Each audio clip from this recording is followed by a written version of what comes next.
Assalamualaikum warahmatullahi wabarakatuh. Perkenalkan, nama saya Nemi Hulayat, NIM 231500500032. Saya dari Prodi Fakultas Usuluddin dan Prodi IAT.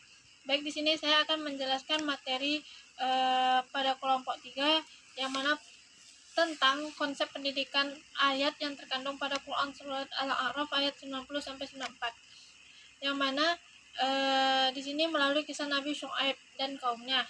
Ayat yang pertama di sini menggambarkan tentang bagaimana para pemimpin kaum menolak ajarannya Nabi Syuaib ini karena takut kehilangan kekuasaan dan keuntungan ekonomi. Mereka di sini bahkan mengaruhi bahwa masyarakat dengan mengatakan mengikuti kebenaran dan akan membawa kerugian.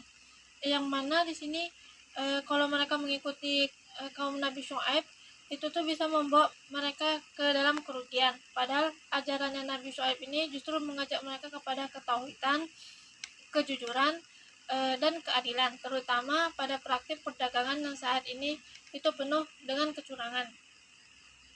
Akibat dari penolakan tersebut, Allah menurunkan azab berupa gempa bumi yang dahsyat sehingga menghancurkan mereka. Yang mana negeri-negeri yang sebelumnya ramai menjadi kosong seolah-olah itu tuh tidak pernah dihuni. Jadi hal ini menunjukkan bahwa kesombongan dan penolakan terhadap kebenaran akan berujung pada kerugian besar, baik itu di dunia maupun di akhirat. Kisah ini menegaskan bahwa kekuasaan dan kekayaan itu tidak hanya mampu menyelamatkan mereka dari azab Allah, tetapi akan membawa mereka dalam keadaan kesesatan. Pada ayat berikutnya itu menjelaskan bahwa seorang nabi hanyalah menyampaikan risalahnya dan memberikan nasihat.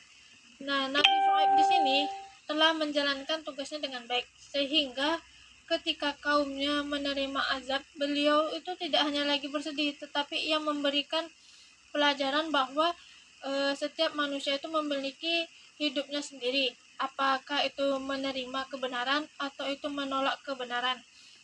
Di dalam ayat terakhir di sini juga menjelaskan bahwa sebelumnya datangnya azab itu Allah bisa memberikan ujian berupa kesulitan hidupnya seperti kemiskinan, kesulitan hidup seperti penderitaan, yang mana tujuannya ini agar manusia itu agar manusia itu sadar akan kembalinya kepada Allah. Hal ini mengajarkan bahwa ujiannya hidup itu sebenarnya itu adalah bentuk kasih sayang Allah agar manusia itu memperbaiki diri. Dari sisi ini, ayat ini dapat bisa dikatakan dari sisi pendidikannya, yaitu pada ayat-ayat ini mengandung banyak nilai pendidikannya. Seperti yang pertama, pendidikan tentang akidah, yang mana menekankan kita pentingnya iman kepada Allah sebagai dasar kehidupan. Yang kedua, yaitu pendidikan moral kita terhadap seperti kejujuran, keadilan, serta kehidupan sosial kita sehari-hari. Yang ketiga, yaitu kepemimpinan yang mengajarkan bahwa seorang pemimpin itu harus membawa kita dalam kebaikan, bukan hanya menyesatkan. Yang keempat, yaitu pendidikan yang bisa memberi kita tanggung jawab bahwa setiap perbuatan yang itu memiliki konsekuensinya tersendiri. Yang kelima, yaitu adalah pendidikan yang melalui ujiannya hidup itu membentuk dia untuk kesabaran dan membentuk dia lebih dewasa.